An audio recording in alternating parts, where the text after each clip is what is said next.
ఇబ్రహీంపట్నం మండల్, రంగారెడ్డి జిల్లా.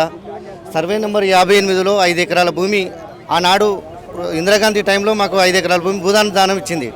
2010లో national security guard 5 ఎకరాలు government తీసుకొని ఎకరకు 5,40,000 కట్టించింది.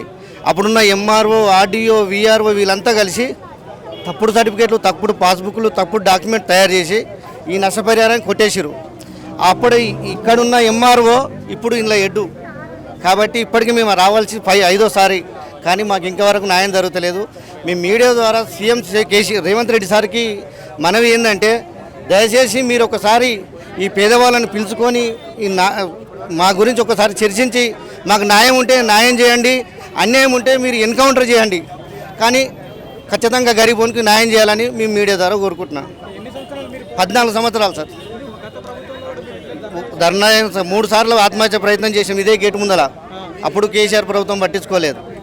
ఇప్పుడు ప్రభుత్వం మారింది, చేస్తారని ఆశిస్తూ తిరుగుతూనే ఉన్నాం. కానీ రేపు రేపు రేపు ఎల్లుండి అని తిప్పడం తప్ప న్యాయం అయితే జరుగుతలేదు సార్. మాకు న్యాయం కావాలి సార్, మాకు న్యాయం కావాలి. మా భూమి అయినా పర్లేదు, మాకు నష్టపరిహారం ఇప్పుడు రేట్లో మాకు నష్టపరిహారం పర్లేదు సార్, ఏదైనా మాకు ఓకే, కానీ మాకు న్యాయం జరుగుతుంది చాలు సార్.